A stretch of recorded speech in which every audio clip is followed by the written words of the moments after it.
நம்ம சிவபித்தன் சேனல் பிடிச்சிருந்ததுன்னா இந்த வீடியோ லைக் பண்ணிட்டு நண்பர்களோட பகிர்ந்துக்கோங்க. திருச்சிற்றம்பலம். திருமூலரையா திருவடிகள் போற்றி போற்றி. குருவடியும் திருவடியும் அடங்கிய இந்த பதிவை ஆரம்பிக்கலாம். அன்பர்களே, சிவபெருமான் எல்லாருமே நல்லா இருக்கணுங்கிற காரணத்திற்காகத்தான் நம்ம எல்லாம் படைத்திருக்கிறார். எல்லா உயிரும் இன்புற்று இருக்க வேண்டும் என்பதுதான் அவருடைய ஆசையும் கூட. அந்த இன்புற்றிருத்தல் அப்படின்னா நம்ம ஒரு அர்த்தம் எடுத்துக்கிட்டு நான் சந்தோஷமாக இல்லை அப்படிங்கிற மாதிரி எண்ணிக்கொண்டு மனதை ரணமாக்கி கொண்டு வாழ்ந்து கொண்டு இருக்கின்றோம். உண்மையான ஆனந்தம் அப்படிங்கிறது என்ன, இறைவன் எத்தன்மையவன் அப்படிங்கிறதையெல்லாம் இந்த பதிவில் பொறுமையாக பார்க்கலாம். முழுமையாக பார்த்து பயன்பெறுங்கள். நண்பர்களுக்கும் இதை பற்றி எடுத்து கூறுங்கள், உங்கள் வாயால் பேசுங்கள், அதுதான் முக்கியம். இந்த காணொளியை நீங்கள் மற்றவங்களோட பகிர்ந்துக்கிறதுங்கிறது வேற, இருந்தாலும் அப்பனுடைய பெருமைகளை நீங்கள் பேசும்போது உங்கள் நாய் இனிக்கும். அதில் கிடைக்கிற சுகம் அப்படிங்கிறது அலாதியானது, அது அனைவருக்கும் கிடைக்காது. இறைவனை பற்றி பேசுதல் அப்படிங்கிறது அற்புதம். நீங்களும் மற்றவர்களுடன் இறைவனை பற்றி பேச முற்படுங்கள், சிவபெருமானை பற்றி பேச முற்படுங்கள். அப்படி பேசும்போது அவர் நினைவிலே நாம் இருப்போம், அவரை பற்றி எண்ணத்திலே இருப்போம். அப்போ கண்டிப்பாக ஒரு அற்புதமான உணர்வு நமக்குள்ளே ஏற்படும் அப்படின்னா அதில் மாற்று கருத்து இல்லை. இப்போ பொதுவாக சொல்லப்போனால் இந்த மகிழ்ச்சி அனைவரும் இன்புற்று இருக்க வேண்டும் அப்படின்னு நம்ம சொல்கிறோம் இல்லையா? அனைவரும் இன்புற்று இருக்க வேண்டும் அப்படின்னா உள்ளம் குளிர்ந்திருக்க வேண்டும், மனம் மகிழ்ந்திருக்க வேண்டும். அப்போ தான் உண்மையான மகிழ்ச்சியாக இருக்கும். இன்னும் சொல்லப்போனால் நம்ம புறப்பொருட்கள் கிடைப்பதனால் வருகின்ற மகிழ்ச்சி அப்படிங்கிறது ஒரு குறிப்பிட்ட கால அளவுக்கு மேலே நீடிக்காது, அது எல்லாத்துக்குமே நல்லா தெரியும். அப்போ உள்ளம் குளிர்ந்திருக்க வேண்டும், மகிழ்வாக இருக்க வேண்டும் என்றால் இந்த உள்ளத்துக்கும் உயிருக்கும் நெருக்கமான ஏதேனும் ஒரு விஷயத்தை அறிந்து அதனுடனே தொடர்பில் இருக்கும் பொழுது அல்லது அதனுடன் இரண்டரை கலந்த நிலையில் இருக்கும் பொழுது ஏகாந்த நிலை அப்படின்னு சொல்லுவாங்க இல்லையா? அந்த மாதிரி அந்த உயிரானது ஏகாந்த நிலையிலே இருக்கும் பொழுதுதான் உண்மையான ஆனந்தத்தை அனுபவிக்க முடியும். அதுக்கு சிவபெருமானை பற்றிய புரிதல் இருக்க வேண்டும், அவருடைய அருமை பெருமைகளை தெரிந்து கொள்ளுதல் வேண்டும், அதற்கான முயற்சிகளிலும் நாம் ஈடுபட வேண்டும். அது ரொம்ப முக்கியமான விஷயம். இப்போ இறைவனுடைய குணங்களாக பல விஷயங்களை சொன்னாலும் திருமூலரையா சொல்லும்போது ஒக்க நின்றானை அப்படின்னு சொல்லிட்டு ஒரு வார்த்தையை அழகாக பயன்படுத்துவாங்க. ஒக்க நின்றானை என்ன அதனுடைய பொருள் அப்படின்னு நம்ம பார்த்தோன்னா, உயிர்களோடு கலந்து நிற்கின்றான் சிவபெருமான் இறைவன் அப்படின்ட்டு சொல்கிறாங்க. எல்லா உயிரோடும் ரொம்ப முக்கியம். நம்ம மனிதன்தான் இன்றைக்கி உலகத்திலேயே மிகப்பெரிய உயிரினம் அப்படின்னு உணவுச் சங்கிலியில் நாம் மேலே இருக்கிறோம். அப்படிங்கிறதுனால நம்மை நாமே உயர்த்தி கொண்டு மற்ற உயிர்களையெல்லாம் தாழ்த்தி பார்க்கின்றார்கள். சில பேர் பேசும்போதே மனித குலம்தான் எல்லாத்துக்கும் முதன்மையானது அப்படிங்கிற மாதிரி பேசுகிறாங்க இல்லையா? அப்படிங்கிற எண்ணமே முதலில் தவறு. இந்த பிரபஞ்சமானது அனைவருக்கும் உரியது, அனைவருக்கும் சமமானது அப்படிங்கிறத முதலில் நாம் தெரிந்து கொள்ள வேண்டும். ஒக்க நின்றானை, உயிர்களோடு கலந்து நிற்பவன். அப்போ இயல்பாக நீங்கள் எந்த உயிரினத்தை எடுத்துக்கிட்டாலும் சரி, இல்லை நீங்கள் மனிதரை கூட எடுத்துக்கிட்டாலும் சரி, அந்த உயிர் அப்படிங்கிற விஷயம் எங்கு எப்படி யாருக்குமே தெரியாது. அப்போ அதனுடன் கலந்து நிற்கின்ற இறைவனை நம்மால் அறிந்து கொள்ள முடியுமா? முதலில் நம் உயிரை நாம் அறிந்து கொள்ள வேண்டும். அதன் பிறகு அதனுடன் இரண்டரை கலந்து நிற்கக்கூடிய, உயிர்களோடு கலந்து நிற்கக்கூடிய இறைவனை அறிந்து கொள்ளுதல் முடியும். இப்போ இந்த உயிரானது உடலை விட்டு பிரிகிறது அப்படிங்கும்போது இந்த உடலுக்கு உறவுகள் என்பது ஏது அப்படிங்கிற கேள்வி வந்துடும் இல்லையா? இந்த உடலோடு உயிர் கூடியிருக்கும் பொழுதுதான் அம்மா, அப்பா, தாத்தா, பாட்டி, சித்தப்பா, பெரியப்பா, சித்தி, பெரியம்மா இந்த மாதிரி உறவு முறைகளை வைத்து அந்த உடலைத்தான் அழைக்கிறார்கள், உள்ளிருக்கக்கூடிய உயிரை அல்ல. அந்த உடலை விட்டு உயிர் பிரிந்து விட்டால் உடலானது சவம் என்ற பெயரை பெறுகிறது. ஆனால் உயிரில் இன்னும் இறைவன் கலந்துதான் இருக்கிறார். அந்த உயிரோடு இரண்டர இறைவன் கலந்துதான் இருக்கின்றார். உன்னை இயக்குகின்ற சக்தியும் அதுவே, நம்மை இயக்குகின்ற சக்தியும் அதுவே. அதை நம்ம புரிந்து கொண்டிருக்கிறோமா அப்படின்னு கேட்டால் கண்டிப்பாக அங்கே தான் சின்ன சின்ன ஒரு மாதிரி நெருடல்கள் இருந்து கொண்டே இருக்கின்றன. இப்போ வாழ்கின்ற வேகமான காலம், அவசர காலத்தில் தான் எல்லோருமே வாழ்ந்து கொண்டிருக்கிறார்கள். இந்த அவசர காலத்தில் வாழ்ந்து கொண்டிருக்கும் போது உண்மையாகவே இப்போ இறைவனை நம்ம புறக்கண்களால் எளிதில் காண முடியாது அப்படிங்கிறது நமக்கு தெரியும். உள்ளார பக்குவப்பட்ட நிலை வந்த பின்பு உள்ளார உணர வேண்டும். அதுவே பெரிய முயற்சிகளெல்லாம் செய்தால்தான் அதுவே சித்தியாகும். அப்படிப்பட்ட காலத்தில் கூட இறைவன் மனித ரூபேனான்னு மனுஷ ரூபத்தில் உங்கள் பக்கத்தில் வந்து நின்னாலும் நம்மளால் உணர்ந்து கொள்ள முடியாது. ஏன்னா அவ்வளோ வேகமாக ஓடிக்கிட்டு இருக்கிறோம். பார்க்குற எல்லாத்தையுமே ஒரு ஈர்ப்போடு அல்லது இதெல்லாம் உண்மை, இதெல்லாம் என்னது அப்படிங்கிற அந்த வேகத்தோடு நாம் ஓடிக்கொண்டே இருக்கின்றோம். நின்று இயற்கையில் என்ன நடக்குதுன்னு பார்க்கறது கூட பொறுமை இல்லாத காலகட்டத்தில் வாழக்கூடிய மனிதர்களாக மாறிவிட்டோம். ஒரு இடத்துல நிற்கிறோம், அந்த இடத்துல ஒரு மரம் இருக்குது. அந்த மரம் அழகான கிளைகளை கொண்டுள்ளது. கிளைகள் பார்த்திங்கன்னா அழகான இலைகளை கொண்டுள்ளது. அந்த இலைகள் அந்த காற்றிலே மெதுவாக அசைந்தாடுகின்றன. அந்த அசைந்தாடக்கூடிய இயக்கத்தில் இறைவன் இருக்கிறான் என்பதை யாராவது உணர்ந்து கொண்டிருக்கிறோமா அப்படின்னா அதை பற்றி உணர்ந்து கொள்வதற்கு கூட யாரும் முயற்சி செய்வது இல்லை. இந்த மனித உடல் இயக்கமே பேர் இயக்கம். உண்மையாக சொல்லப்போனால் அதை பற்றி தெளிவாக தெரிந்திருந்தாலும் கூட இறைவனுடைய அந்த அற்புதங்களை புரிந்து கொண்டிருக்க முடியும். மனிதனுடைய உடல் இயக்கம் மட்டுமன்று, நீங்கள் எந்த ஜீவராசியை எடுத்துக்கிட்டாலும் அந்த ஜீவராசியின் உடல் இயக்கம் அப்படிங்கிறது வியப்புக்குரியதாக இருக்கும். இறைவனின் அந்த படைப்பாற்றலில் அது ஒரு மைல்கல்லாக இருக்கும். இப்போ நம்ம ஏற்கனவே சொன்ன மாதிரி மரத்தில் கிளையில் இருக்கின்ற இலை அசைந்தாடுவது கூட இறைவனின் அற்புதமே அப்படிங்கிறத நம்ம உணர்ந்துக்க முடியும். அப்படிங்கிறப்ப நமக்கு அருகாமையில் கடந்து செல்லக்கூடிய இறைவனை நம்மால் உணர்ந்து கொள்ள முடியும். ஆனால் நமக்கு அதுக்கெல்லாம் நேரமே இல்லையே. வீட்டுக்கு பக்கத்தில் மரம் இருக்கா? என்னது, எங்கள் வீட்டுக்கு பக்கத்தில் மரம் இருக்கா? எங்கே இருக்குது? என்ன மரம் இருக்குது? அப்படி கேட்கக்கூடிய ஆளாத்தானே நம்ம இருந்துகிட்டு இருக்கோம். பக்கத்து வீட்டில் இருக்கவங்க பெயர் கூட தெரியாத அளவுக்கான வாழ்க்கையை தானே நம்ம வாழ்ந்துக்கிட்டு இருக்கோம். அப்படி இருக்கின்ற சூழ்நிலையில் நம்ம சுற்றி இருக்கிறதே என்ன நடக்குதுன்னு தெரிய மாட்டேங்குது. நம்மளும் இருக்கின்ற இறைவனை உணர்ந்து கொள்வதற்காக நம்ம முயற்சி எடுத்துகிட்டு போகிறோம். கண்டிப்பாக எடுக்கிறது இல்லை. அதுதான் இங்கே இருக்கக்கூடிய பெரிய பிரச்சனையே. அப்போ நம்ம செய்ய வேண்டிய விஷயம் என்ன? ஒக்க நின்றானை, உயிர்களோடு கலந்து நிற்கின்ற இறைவனை எப்படியாவது அறிந்து கொள்ள வேண்டும். ஏன்னா தேவர்களெல்லாம் போற்றுகின்ற இறைவன் அப்படின்னு சொன்னோம்னா சிவபெருமான். பக்கத்தில் இருந்தால் கூட நம்மால் அவரை அறிந்து கொள்ள முடியவில்லை. அப்படிங்கும்போது என்ன பிரயோஜனம்? இந்த வாழ்க்கை வாழ்வதிலே என்ன பிரயோஜனம்? நம் அருகாமையில் தான் இருக்கிறார் என்னும் போதும் கூட நம்மால் உணர்ந்து கொள்ள முடியல. மனித ரூபம் எடுத்து பக்கத்தில் வந்தால் கூட அவரை பொறுமையாக பார்க்குற அளவுக்கான தன்மை கூட நம்மக்கிட்ட இல்லை. அப்படி இருக்கும்போது உயிருடன் கலந்திருப்பவரை கண்டுகளிப்பதற்கான நேரம் நமக்கு கிடைத்து விடுகிறதா அப்படின்னா கண்டிப்பாக கிடைக்கிறதில்ல. அதற்கான முயற்சி யாரும் செய்கிறது இல்லை, ஒரு சிலரை தவிர. அப்போ செய்ய வேண்டியது என்ன? உன் உயிருடன் இரண்டர கலந்திருக்கின்ற அந்த இறைவனை அறிந்து கொள்வதற்கான முயற்சிகளை கண்டிப்பாக நம்ம செய்ய வேண்டும். அப்படி இருந்தால் நம்முடனே நம்ம அருகாமையிலே இருக்கக்கூடிய இறைவனை நம்மால் உணர்ந்து கொள்ள முடியும். அப்படிங்கிறது தான் தெளிவான விஷயம்.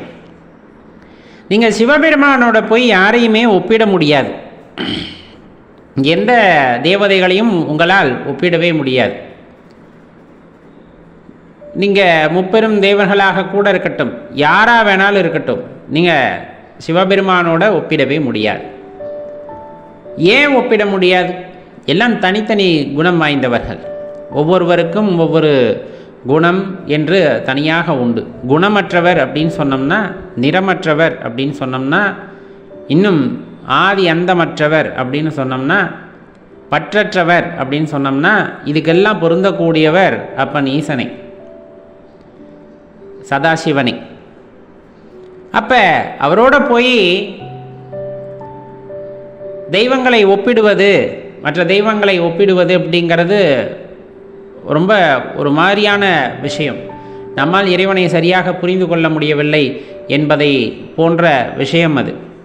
ஏன் அப்படி சொல்கிறோம் அப்படின்னா,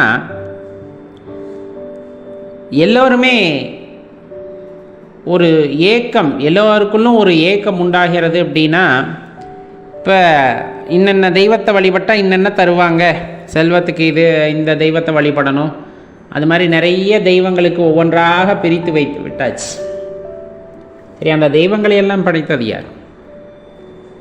நம்ம சொல்லக்கூடிய தேவதைகளையா சொல்கிறோம் இல்லையா, அந்த தேவதைகளையெல்லாம் படைத்தது யார் அப்படிங்கிற கேள்வி நமக்குள்ளே வருது. அப்படிங்கும் போது அந்த இடத்துல ஆதியும் அந்தமும் இல்லாத ஒருவரால் தான் இதையெல்லாம் செய்ய முடியும். அப்படிங்கும் போது அந்த அருட்பெரும் சக்தியை போய் யார் கூடயும் ஒப்பிட்டு பார்க்கவே முடியாது. கொடுக்கறதுல வள்ளல், அரவணைக்கிறதுல அப்பா அம்மாவுக்கு மேலே. நான் தான் சொல்லிட்டேன் இதை ஒப்பிடவே கூடாதுன்னு. இருந்தாலும் நமக்கு புரிகிற வகையில் சொல்லணுன்னா இந்த வார்த்தைகளை சொல்கிறது. இந்த குழந்தைங்கன்னு சொல்லல, உனக்கு எவ்வளோ பிடிக்கும், இவ்வளோன்ட்டு அளவில்லாமல் சொல்கிற மாதிரி அப்பாவோட பெருமைகளை சொல்கிறதற்கு எல்லைகள் இல்லை. எல்லைகள் இல்லாத விஷயம் இறைவனை பற்றி பேசுவது அப்படிங்கிறது. இருந்தாலும் நமக்கு புரிகிற வகையில் சொல்லணுன்னா, ஒரு தாயை விட சிறந்து அன்பு செய்பவதற்கு, தந்தையை விட சிறப்பாக வழிகாட்டுவதற்கு மற்ற உயிரினங்களாலும் மற்ற மனிதர்களாலும் முடியாது. அதனினும் மேலாக ஒருவரை கூற வேண்டுமென்றால் இறைவனை மட்டும்தான் கூற முடியும். அவரை போய் யாரு கூடயாச்சும் ஒப்பிட முடியுமா? கட்டாயமாக முடியாது. அப்போ அவரோட யாரையும் ஒப்பிடவும் கூடாது. இறைவனுடைய தன்மை அளப்பரியது. அந்த அளப்பரிய தன்மையுடைய இறைவனை மற்ற யாருடனும் ஒப்பிட்டு பார்த்தலே தப்பு. ஒப்பிட்டு பார்த்தலே தப்பு. அவரை நோக்கி நீங்கள் தவம் செய்யலாம், இறைவனை நோக்கி நம்ம தவம் செய்யலாம். அவரை விட்டுட்டு மற்றவங்களை நோக்கி தவம் செய்ய முடியுமா? ஏன்னா பிறப்பை அறுக்கக்கூடிய இறைவன் அப்படின்னா நம்ம சிவபெருமானை சொல்லுவோம், சிவனை சொல்லுவோம். அப்படிப்பட்ட தலைவனை நோக்கி நம்ம தவம் இருக்கும் பொழுது தான் பிறப்பானது அறுக்கப்படுகிறது. இந்த பிறப்பு இறப்புங்கிறது பெரிய வட்டம். திரும்ப திரும்ப திரும்ப திரும்ப அதுக்குள்ளேயே மாட்டி அந்த பிறவிச் சூழல்லேருந்து நம்மால் மீண்டு வர்றதே முடியலை. அப்படி மாட்டிக்கிட்டு திக்குமுக்கு ஆடி போய் கிடக்கிறாங்க. எப்படியாவது தயவு செஞ்சு இந்த கூட்டை விட்டு என்னை கூட்டிகிட்டு போய் உன் பற்பாதத்தில் இடம் கொடுத்துரு அப்படின்னு வேண்டாத நபர்கள் இல்லை, வேண்டாத நேரம் இல்லை. ஆனாலும் இறைவன் செவிமடுப்பதில்லையே. உனக்கான காரியம் என்று ஒன்று உள்ளதல்லவா? உன்னிடத்தே என்னுடைய அரும்பெரும் சக்தி உறைந்து கிடக்கிறது, உயிருடன் கலந்திருக்கிறது. அதை உன்னால் உணர்ந்து கொள்ள முடியவில்லை. அதை உணர்ந்தால் அளப்பரிய ஆற்றலை நீ உணர்வாய். அதன் வாயிலாக நீயே வந்து என்னை அடைய முடியும் அப்படிங்கிற மாதிரி இறைவன் எடுத்து கூறினாலுமே கூட நம் மனமானது மீண்டும் மீண்டும் இறைவனிடம் வேண்டிக் கொண்டே தான் இருக்கிறது. எப்படியாவது என் பிறப்பை அறுத்துவிடு, எப்படியாவது என் பிறப்பை அறுத்துவிடு. இறைவன் எப்படியாவது பிறப்பை அறுக்க வேண்டும் தான், இல்லை என்றெல்லாம் கூறவில்லை. உனக்காக கொடுக்கப்பட்ட வேலைகளை நீ சரியாக செய்தாயா அப்படிங்கிறது தானே விஷயம். இப்போ பிறந்ததுமே யோகியாக ஒரு சாமியாராக காட்டுக்கு போகிறீங்க, அருந்தவம் செய்கிறீங்க, இறைவனை கண்டு அல்லது அந்த யோகம் எல்லாம் பயிற்சி செய்து அதன் வாயிலாக சிவத்தை உணர்ந்து ஒரு மேல்நிலையை அடைகிறீர்கள் அப்படிங்கிறது வேற. இப்போ என்ன வயது உங்களுக்கு இருக்கும் என்பது ஒரு பெரிய கேள்விக்குறியாக இருந்தாலும் அந்த வயது வரையிலுமே கூட நமக்கு இறைவனை பற்றிய புரிதலே இல்லாமல் வாழ்கின்றோம்.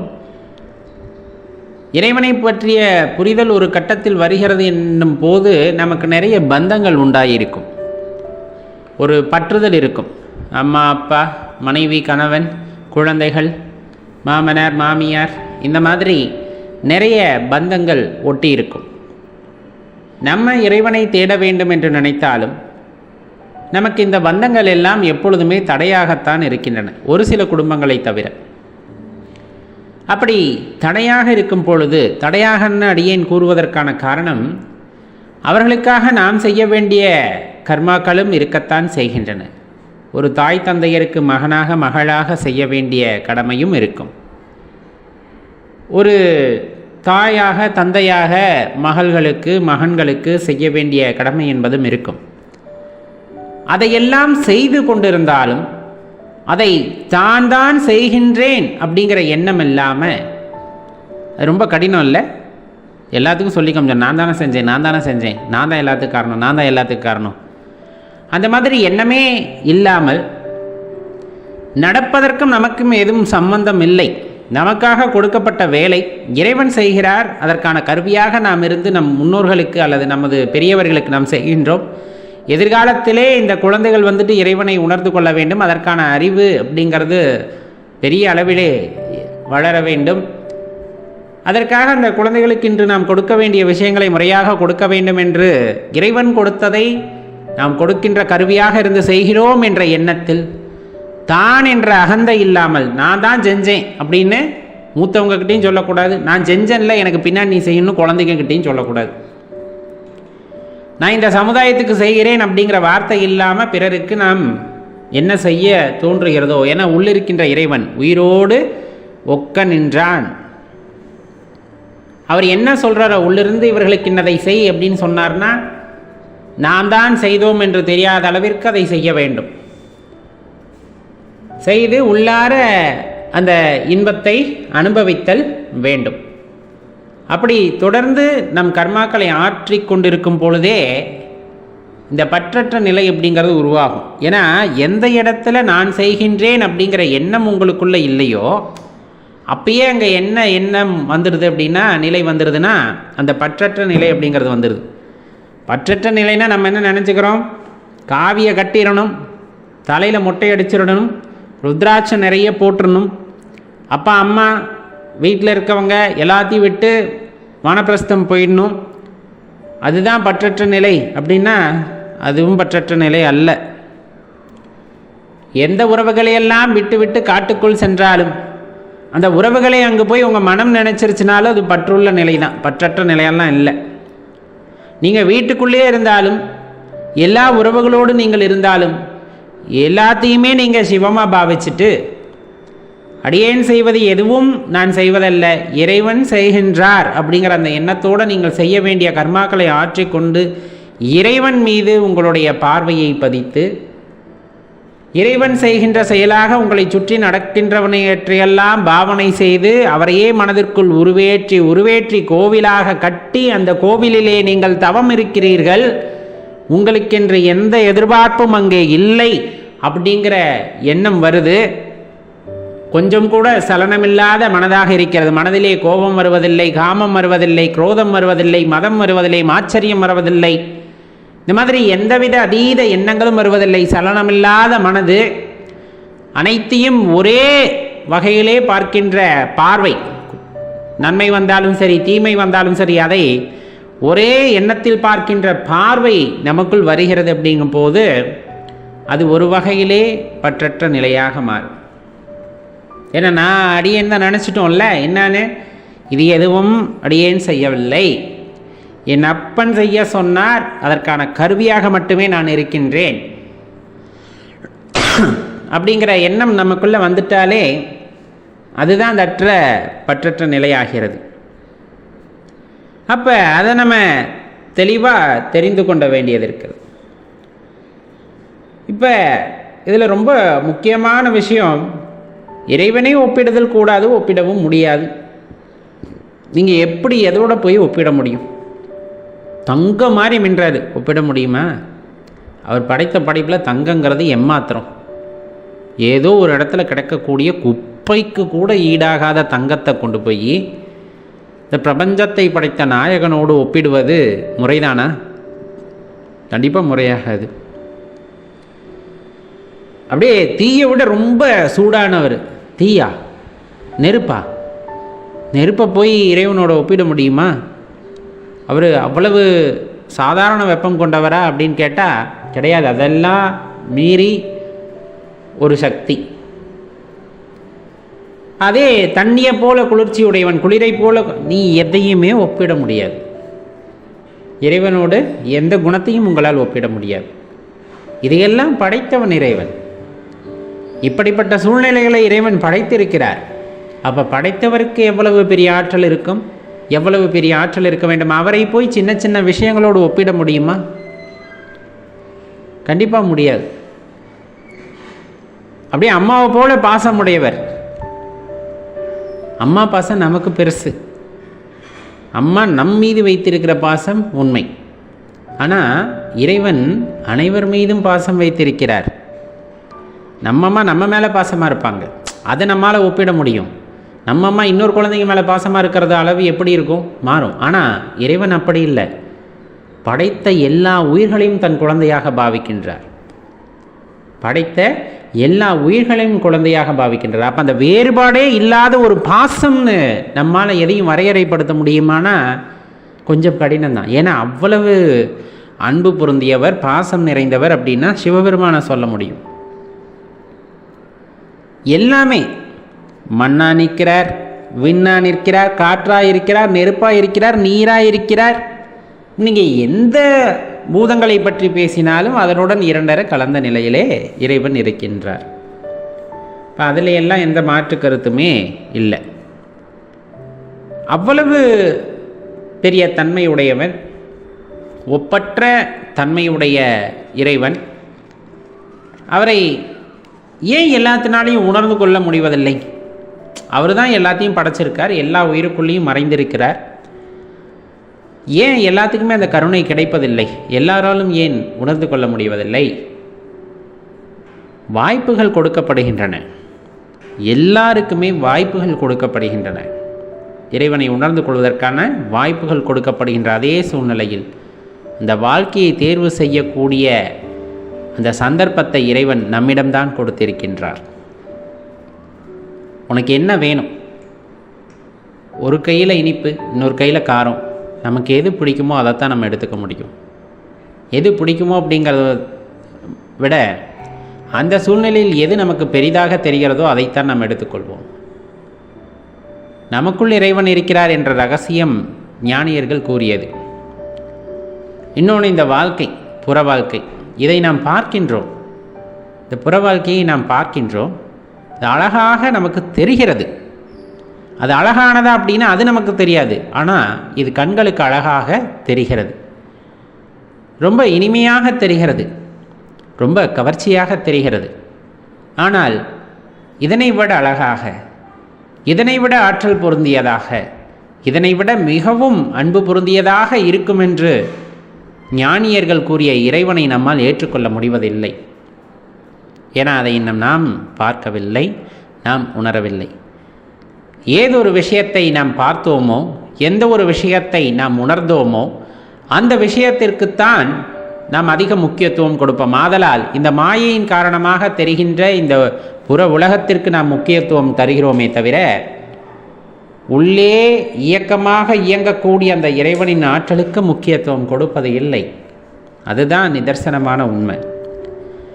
எந்த ஒரு காலகட்டத்தில் அந்த இயக்கத்தை பற்றி ரொம்ப கொஞ்சமான அளவு நீங்கள் தெரிஞ்சுக்கிட்டாலும் கூட அதற்கப்புறம் இந்த புற இயக்கங்கள் மீது உங்களுக்கு நாட்டமே இருக்காது. ஏன்னா ரெண்டு விஷயம், இனிப்பு, காரம், இதில் எது பிடிக்கும் அப்படிங்கிற மாதிரி ஏற்கனவே நீங்கள் ஒரு பொருளை அழகாக நினச்சிக்கிட்டு இருக்கீங்க, இதுதான் உண்மை அப்படின்னு நினச்சிக்கிட்டீங்க. இருந்தாலும் உண்மை பொருளை நாம் தெரிந்து கொள்ளும் பொழுது அது மிகவும் அழகாகவும் அற்புதமாகவும் இருக்கிறது என்னும் பொழுது, எதை நம் மனமானது விரும்பும் அப்படிங்கிற கேள்வி வரும் பொழுது கட்டாயமாக அந்த மனம் எதை விரும்புகிறது என்றால் உண்மையைத்தான் விரும்பும். அப்படித்தான் நாம் நமக்குள்ளே இருக்கின்ற இறைவனை உணர முடியும் அப்படிங்கிறத தெளிவாக தெரிந்து கொள்ளுங்கள். ஏன்னா உண்மை எப்பொழுதுமே மிளிராது, ரொம்ப ஒரு கவர்ச்சியோடு இருக்காது. ஆனால் ஒரு இருள் சூழ்ந்திருக்கும் பொழுது அங்கு ஒரு ஒளி உண்டாகும் பொழுது அந்த இருளை முழுவதும் போக்கக்கூடிய ஆற்றல் எதற்கு இருக்கும் என்றால் அந்த ஒளிக்கு இருக்கும். அதே போலத்தான் உண்மையை பல காலம் மறைத்து வைக்க முடியாது. நீங்கள் முயற்சி செய்து ஒரு சிறு அகல் விளக்கை ஏற்றினாலுமே கூட அந்த இடத்திலே இருக்கின்ற இருளானது நீங்கி ஒளியானது பிறக்கும். நம் மனதிலே ஒளி பிறப்பதும் இருளிலே நாம் மூழ்கி கிடப்பதும் நம் கையில்தான் இருக்கிறது அப்படிங்கிறத தெளிவாக தெரிந்து கொண்டால் வாழ்க்கையானது மிகவும் ஆனந்தமானதாக இருக்கும் என்பதை உணர்ந்து கொள்ளுங்கள். சர்வேஸ்வரன் நம்முடனே எப்பொழுதும் இருந்து சதாசிவர் நமக்கு எப்பொழுதுமே அருள்பாலித்து நம்மை காப்பாற்றி அனைவரையும் இன்பமயமாகத்தான் வைத்திருப்பார் என்பதையும் நாம் ஏற்றுக்கொள்ள வேண்டிய ஒரு விஷயம். கண்டிப்பாக இதை பற்றின புரிதல் உங்களுக்கு கொஞ்சமாவது ஏற்பட்டிருக்க வேண்டும். ஏற்பட்டிருக்கும். அடியேனுக்குள்ள சிறிய நம்பிக்கை. இதை பற்றி மற்றவர்களுக்கு தெரிவியுங்கள். இதை பற்றி பேசுங்கள். இறைவனை பேச பேச நாமானது இனிக்க ஆரம்பிக்கும். அது ஒரு அலாதியான இன்பம் இறைவனை பற்றி பேசுவது அப்படிங்கிறது. அப்படி பேச பேச உள்ளார ஊறுகின்ற அந்த அமுதத்தை சுவைக்கும் பொழுது இன்னும் ஆனந்தமாக நம்மால் இருக்க முடியும்.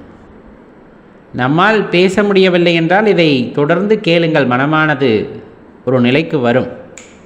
உங்கள் நண்பர்களுக்கும் தெரியப்படுத்துங்கள். அவர்களும் பக்குவப்பட வேண்டும் அல்லவா? அப்படி பக்குவப்பட்ட மனது அப்படிங்கிறது மிக பெரியதாக இருக்கும். சலனமில்லாததாக இருக்கும். இப்போ சலனமில்லாத இடத்திலே நீங்கள் யாரை காண முடியும் அப்படின்னா சிவபெருமானை காண முடியும். நம்ம மனசுக்குள்ளே எப்போதுமே ஒரு மகிழ்ச்சியானது இருக்கும். சில பேர்த்துக்கு ஒரு குழப்பமானது இருக்கும். அது பெரிய ஐயப்பாடாக கூட இருக்கும். நான் எப்படி சிவபெருமானை வழிபட ஆரம்பித்தேன் அப்படிங்கிற அந்த ஒரு சந்தேகமானது பரவலாக அனைவர் மனதிலும் இருக்கும். ஏன்னா நமக்கு அந்த வழிபாட்டை பற்றின முறையை யாரும் சொல்லி தந்திருக்க மாட்டாங்க. குரு மூலமாக ஒரு அறிமுகம் கிடைத்திருக்காது. இந்த மாதிரி பல தடைகள் இருந்தாலுமே அதை தாண்டி ஒருவர் சிவ வழிபாடு எப்படி செய்திருக்க முடியும் அப்படிங்கிறது நமக்குள்ள பெரிய கேள்வி அல்லவா? நீங்கள் யோசித்து பாருங்கள். எந்த வயதில் நாம் சிவ வழிபாடு செய்ய ஆரம்பித்தோம்? யாரின் மூலமாக இந்த சிவ வழிபாடு செய்ய ஆரம்பித்தோம்? யாராச்சும் ஒருத்தரை பார்த்து நம்ம சிவ வழிபாடு செய்ய ஆரம்பித்தோமா? இல்லை யாரையுமே பார்க்கல, திடீர்னு ஒரு ஆலயத்திற்குள்ளே போனேன். அந்த ஆலயத்தில் ஏதோ தோணுச்சு, அவரை கையெடுத்து கும்பிடணும்னு தோணுச்சு. அப்போ கும்பிட ஆரம்பித்தேன். அதுக்கப்புறம் தொடர்ந்து சிவனே கதின்ட்டு ஆயிட்டேன். சில பேர்த்துக்கெல்லாம் வாழ்க்கையில் பெரிய அற்புதங்கள் எல்லாம் நிகழ்ந்திருக்கும். சிவபெருமான் பெரிய பெரிய அற்புதங்களை நிகழ்த்தி வைத்திருப்பார். ஏதேனும் ஒரு காரணத்தின் பொருட்டு சிவாலயத்திற்கு சென்று வழிபாடு செய்திருப்பார்கள். அப்படியே நிறைவேறியிருக்கும். அதன் பிறகு அவரை சிக்கன பிடித்து கொண்டிருப்பார்கள். இல்லை என்ன எதுன்னெலாம் தெரியாது. இப்போ நீங்கள் சொல்கிற மாதிரியெல்லாம் எனக்கு காரணமெல்லாம் சொல்ல தெரியாது. ஏதோ தோணுச்சு, அவரை வழிபடணும்னு தோணுச்சு, அவ்வளவுதான். அதுக்கப்புறமா அவரோட நாமத்தை சொல்லணும்னு தோணுச்சு, சொல்லிக்கிட்டு இருக்கேன். அவரை நினைக்க தோணுச்சு, நினைத்து கொண்டிருக்கின்றேன். அவரை பாடத் தோன்றியது, பாடிக்கொண்டிருக்கின்றேன். அப்படிங்கிற மாதிரி நிறைய பேர் இருப்போம் இல்லையா? காரணமெல்லாம் சொல்ல முடியாது பக்திக்கு. காரணமெல்லாம் சொல்ல முடியாது உண்மையான அன்புக்கு. நாம் வைத்திருப்பது உண்மையான அன்பு, உண்மையான பாசம். யாரின் மீது? சிவபெருமான் மீது. சிவபெருமான் மீது, நிலையான பொருளின் மீது ஒரு அன்பு வைக்கின்றோம். இந்த அன்பே வடிவமான சிவபெருமான் மீது நாம் காதல் கொண்டிருக்கின்றோம். அப்படிங்கும்போது அது ஒரு உயரிய விஷயமாக இருக்கும் அல்லவா? இதெல்லாம் எப்படி நடந்திருக்கும் அப்படிங்கிற அந்த வினாவானது மீண்டும் மீண்டும் எழுந்து கொண்டிருக்கும். அதற்கான விடையை நம்மால் கண்டுபிடிக்கவே முடியாது. அது கிட்டத்தட்ட விடை காண முடியாதது போல நீண்டு நெடிந்து சென்று கொண்டே இருக்கும். ஒரே ஒரு விஷயத்தை தான் தெளிவாக தெரிந்து கொள்ள வேண்டும். நாம் சிவபெருமானை வழிபடவில்லை. நாம் சிவபெருமானை வழிபடவில்லை. அவராக நம்மை ஏற்றுக்கொண்டார்.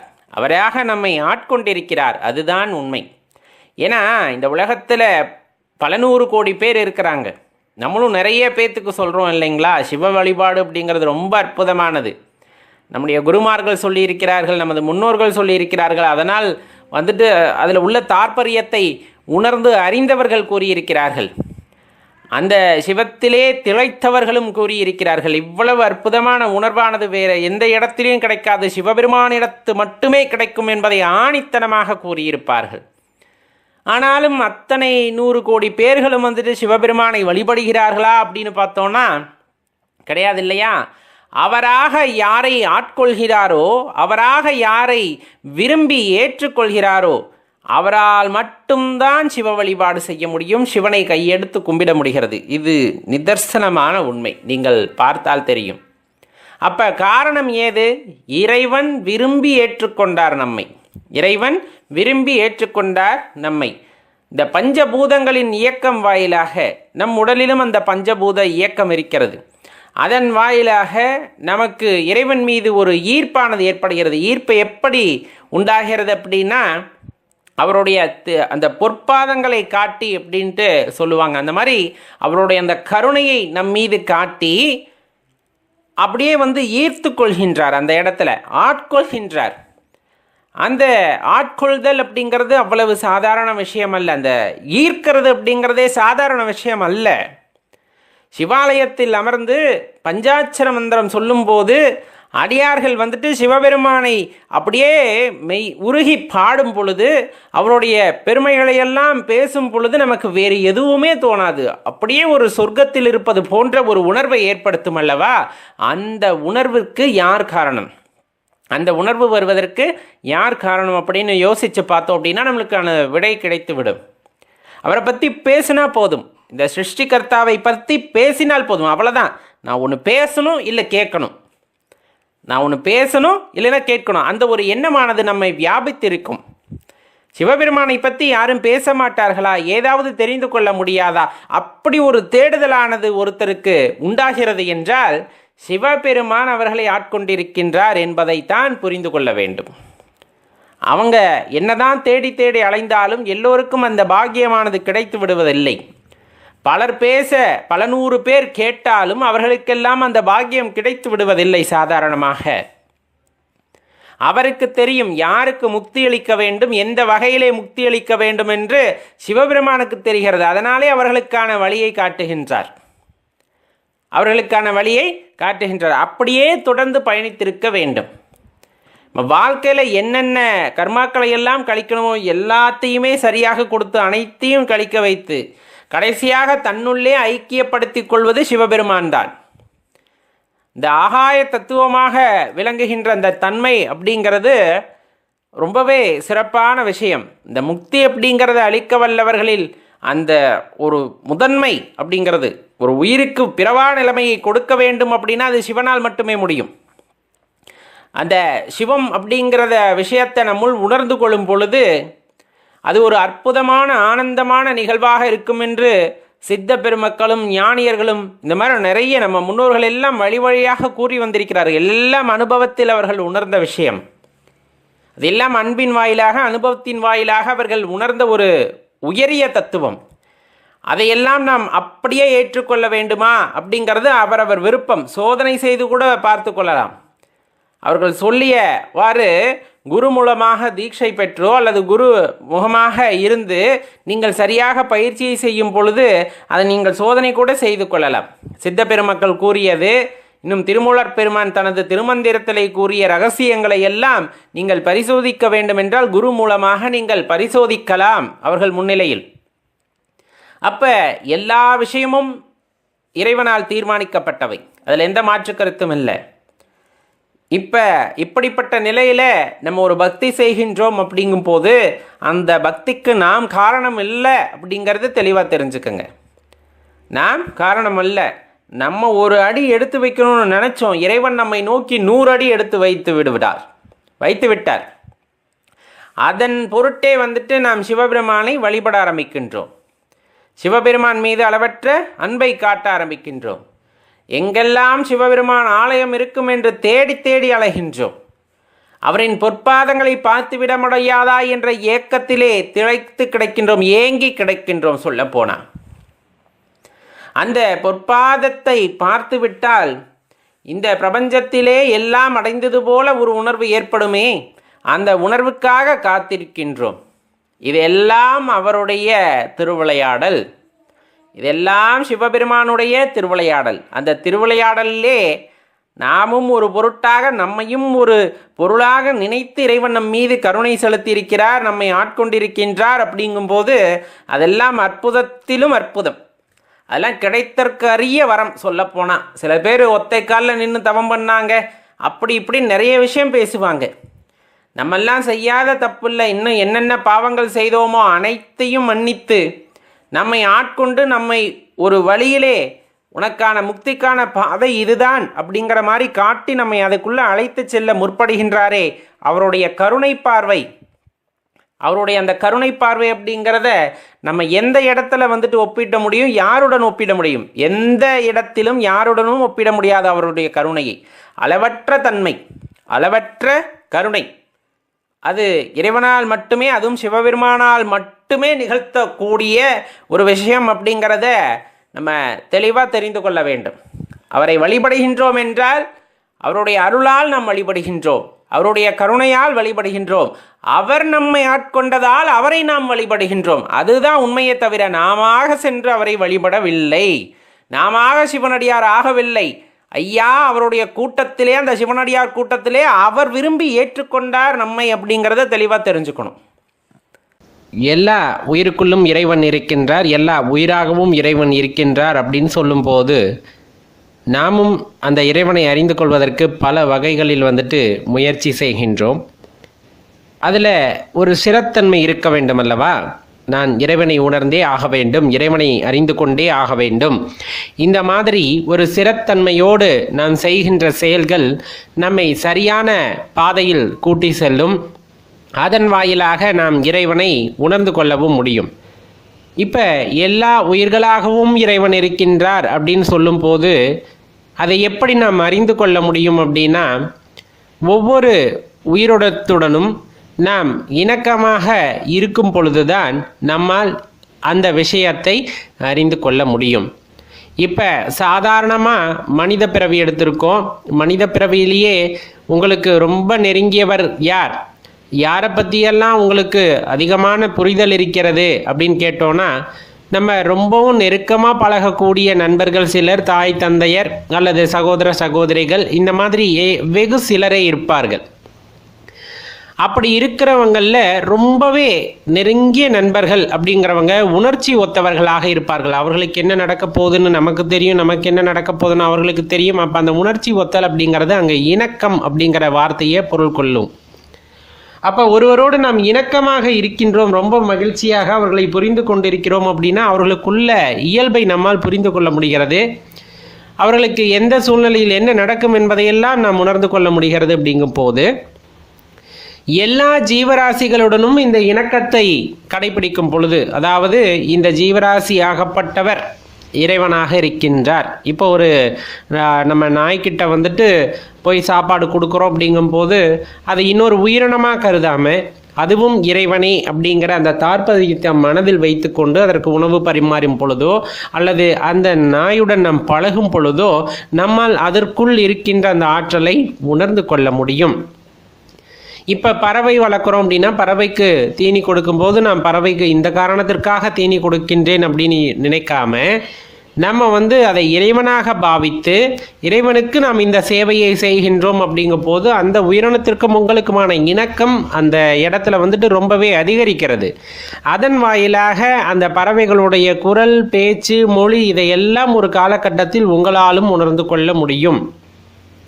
ரொம்ப முக்கியமான விஷயம் அதுதான். எந்த உயிரினத்துடன் நீங்கள் இணக்கமாக இருக்கிறீர்களோ, எந்த உயிரினத்தை நீங்கள் இறைவன் என்று உணர்ந்து அதற்கு ஏற்றாற் போல சேவை செய்ய ஆரம்பிக்கிறீர்களோ அந்த நொடிப்பொழுதிலிருந்து நாம் எல்லா உயிரினத்திற்குள்ளேயும் இருக்கின்ற அந்த இறை ஆற்றலை உணர்ந்து கொள்ள முடியும்.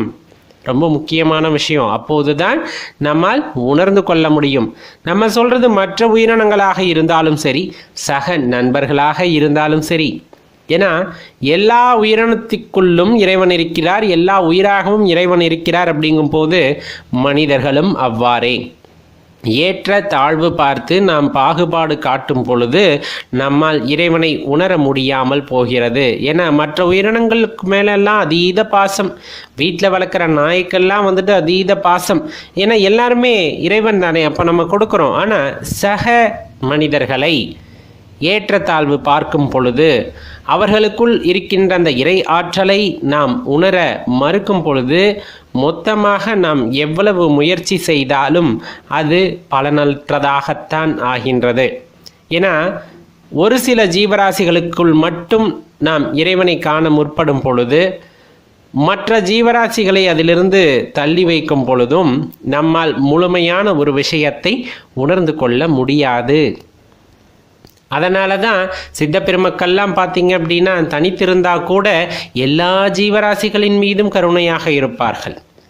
மனிதர்களாக இருந்தாலும் அப்படித்தான். என்ன நம்ம போய் அவங்க கிட்ட விண்ணப்பம் வைக்கும் போது எனக்கு எனக்கு எனக்கு இது வேணும், என் குடும்பத்துக்கு இது வேணும் அப்படிங்கும் போது தான் அந்த ஒரு தூரமானது நமக்கும் சித்த பெருமக்களுக்கும் இடையே ஏற்படுகிறது. அவங்க பொதுநலமாக சிந்திக்கக்கூடியவங்க, நம்ம சுயநலமாக சிந்திக்கிறனால தான் நம்மளால் அது இயலாமல் போகிறது, அவர்களுடன் தொடர்பு கொள்ள இயலாமல் போகிறது.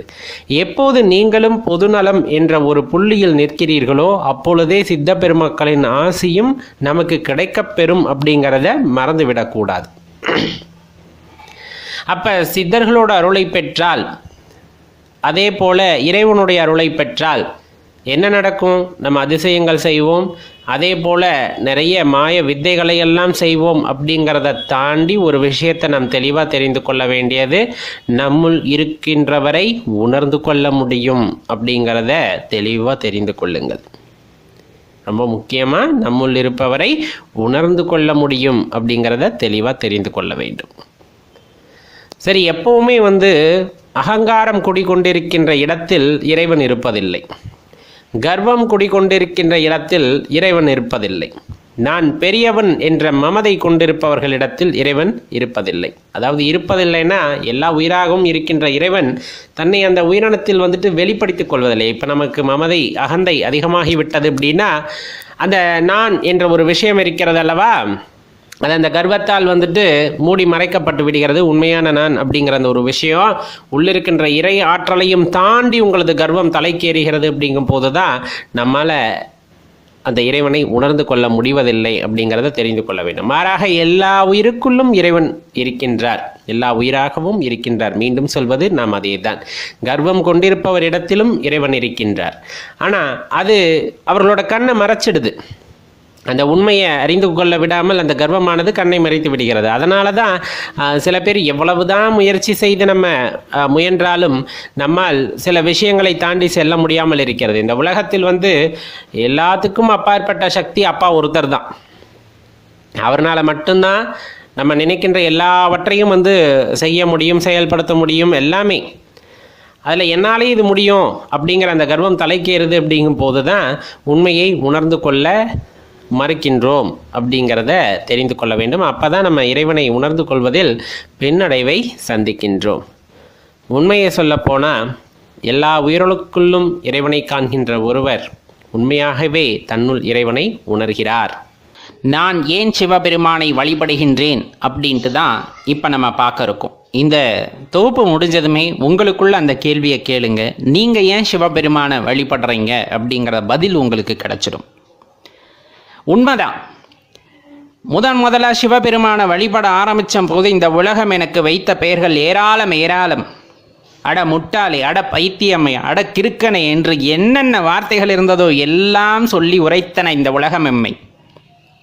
ஆனாலும் உன்னை வழிபட்டேன் ஏனென்று எனக்கு தெரியவில்லை. இந்த உலகத்தில் 1000 திருநாமங்கள் இருந்தது. இறைவனுக்கு 1000 திருநாமங்கள் இருந்தது. அதில் ஒரே ஒரு திருநாமம் மட்டும்தான் என்னை தொட்டது என்றால் அது சிவா என்ற அந்த நாமம் மட்டும்தான். சிவன் என்று சொல்லும் போதுதான் என் உடல் நடுங்கும், எனது கண்களில் நீர் அருவியாக கொட்டும். அதை என்னால் அடக்க முடியாது.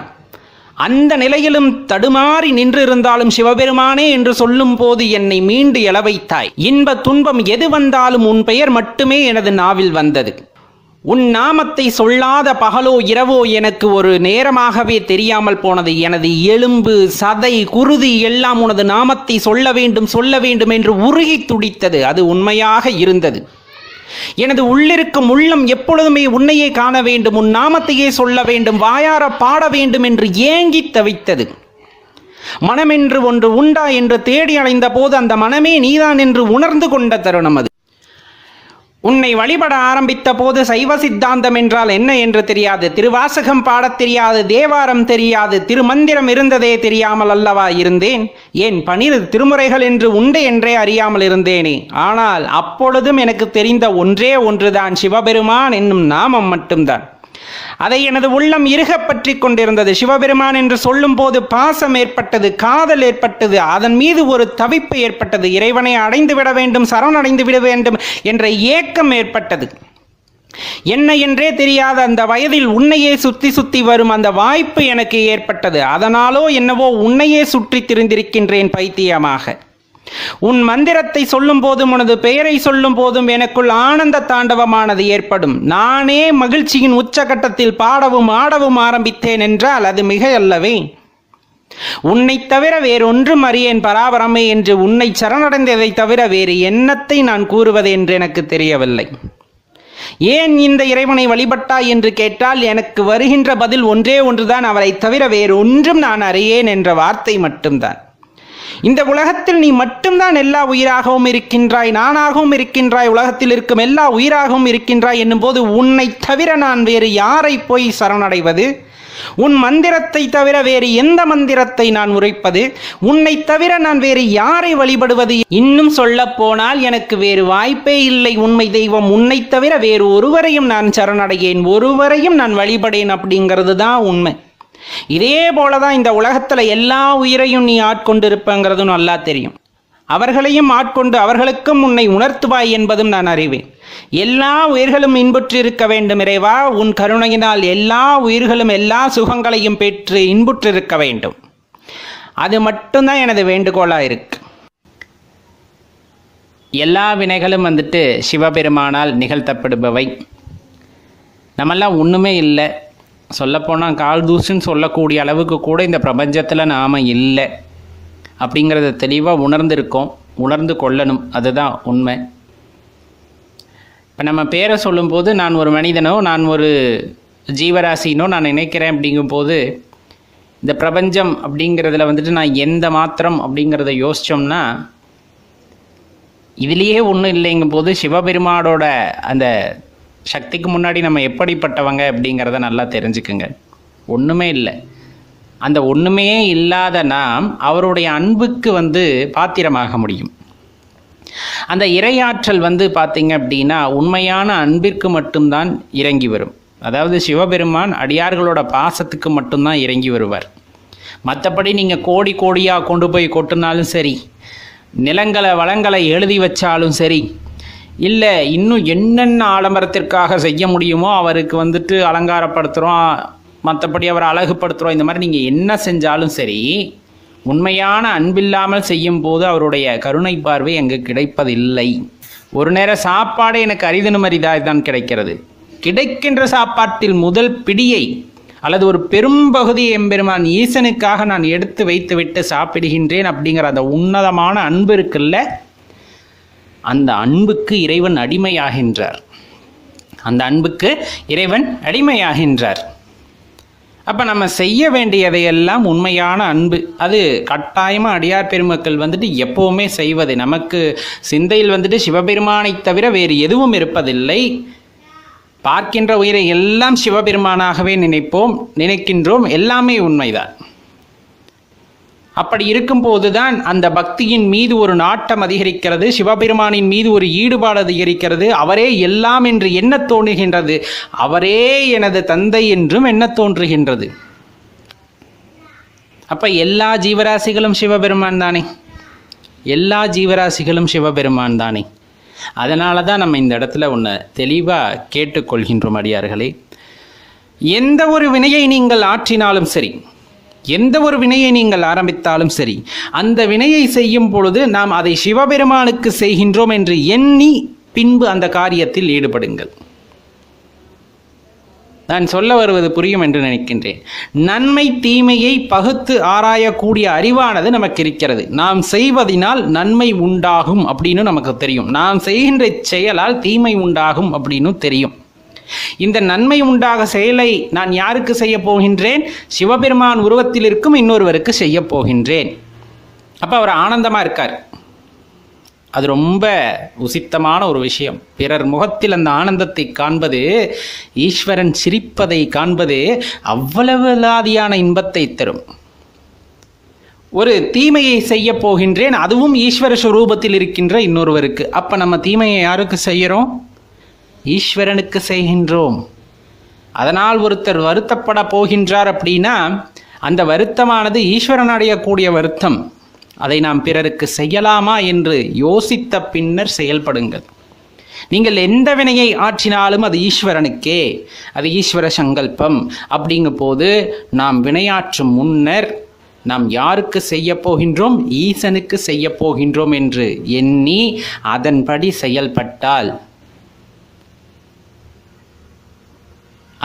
செயல்பட்டால் யாருக்கும் துன்பம் நினைக்க மாட்டோம். அப்போ எல்லாமே சிவரூபம், எல்லாமே ஈஸ்வர சங்கல்பம். அப்படிங்கும்போது எல்லாருமே ஈஸ்வரன் தான் உணர்ந்துக்கிட்டோம்னா இந்த உலகமே அன்புமயமாகும். ஏன்னா நான் எப்படி ஆசைப்படுறேன், எப்போவுமே என் இறைவன் என்னை பார்க்கும் பொழுது சிரித்து கொண்டிருக்க வேண்டும், நான் அவரை பார்த்து சிரிக்க வேண்டும் அப்படின்னு நினைக்கிறோம். நம்ம தான் ஈஸ்வர ஸ்வரூபம்னு நமக்கு தெரியும். அப்போ நம்ம தான் ஈஸ்வர ஸ்வரூபங்கும் போது நம்முடன் இருக்கக்கூடிய எல்லா ஜீவராசிகளும் ஈஸ்வர ஸ்வரூபம் தான் என்றும் நாம் உணர்ந்து கொள்ள வேண்டும். அப்போ அந்த ஜீவராசிகளுக்கு நாம் எந்த இடையூறும் செய்யக்கூடாதே. அவர்களின் மகிழ்ச்சியிலும் இறைவனை காணலாம் அல்லவா? அப்போ அதில் ரொம்ப தெளிவாக இருக்கணும். நம்ம விரும்பி கேட்டுக்கொள்வது ஒன்றே ஒன்றுதான் சிவா. என்னன்னா, சிவபெருமானை வழிபடுபவர்களுக்கு நம்ம ஏற்கனவே கூறியபடி பல்வேறு பெயர்கள் உண்டு. ஏன்னா நம்ம பெரும்பாலும் எந்த நேரத்துலையும் சிவபெருமானோட சிந்தையிலே இருப்பதனால சிலர் சொல்வதை கேட்போம். சில நேரங்களில் உள்ளே அவரை பற்றிய எண்ணங்கள் இருப்பதால் பிறர் சொல்வதை கேட்காமலும் போவோம். அதனால் பல பெயர்கள் நமக்கு உண்டாகும். பல பேர் கேலி கிண்டல் செய்வார்கள். ஆனால் நம்ம பக்தி உண்மையான பக்தி அந்த இடத்துல. எந்த நேரத்திலும் நம்மை இகழ்ந்து பேசுகிறார்கள் என்ற ஒரே காரணத்திற்காக மனம் சஞ்சலம் அடைந்து அந்த அடியார்களுக்கு சாபமிட வேண்டும் என்று கூட நினைத்து விடாதீர்கள். இது நிறைய பேரோட வாழ்க்கையில் நிகழும். நம்ம யாராவது தூற்றும் பொழுது திடீர்னு நமக்கு கோபம் வரும். அவங்க ஏதாச்சும் இகழ்ந்திருந்தாங்கன்னா அது உனக்கு நடக்க எவ்வளோ நேரம் ஆகிடும் அப்படிங்கிற அந்த மாதிரியான வார்த்தைகளை தயவு செய்து எங்கும் பயன்படுத்தாதீர்கள். பெரும்பாலும் பயன்படுத்த மாட்டோம். நான் ஒரு சின்ன விண்ணப்பமாக வைக்கின்றேன் ஒரு காரணத்துடன். நம் வாயிலிருந்து அந்த வார்த்தை என்றுமே வரக்கூடாது. ஏனென்றால் நாம் சபிப்பதும் சிவபெருமானையே அப்படிங்கிறத நல்லா ஞாபகம் வச்சுக்கோங்க. சிவபெருமான் நம்மோட விளையாடுறார், அவ்வளோதான். அப்படி சொல்லி பார்க்குறார். பார்க்கும்போது நீ எந்த அளவுக்கு இருக்க, திட்டமாக இருக்கியா, இன்னும் அவர் மேலே கொண்ட பக்தியில் உறுதியாக இருக்கியான்னு நம்மளோட விளையாடி பார்க்கின்றார். அப்படி பார்க்கும் சமயத்திலும் நம் நிலையாக இருக்க வேண்டும். நம் நிலையில் எந்த மாற்றமும் அடைந்து விடக்கூடாது. அப்படியா நான் பைத்தியக்காரனா, அப்படியா நான் பித்தனா அப்படின்னு சிரிச்சுக்கிட்டு போயிடணும். என்னை பார்த்து சிவபெருமானே சொல்கிறார், அட பைத்தியக்காரனே, ஆமாம் நான் யார் மேலே பைத்தியமாக இருக்கேன்? ஓ மேலே தானே பைத்தியமாக இருக்கேன்.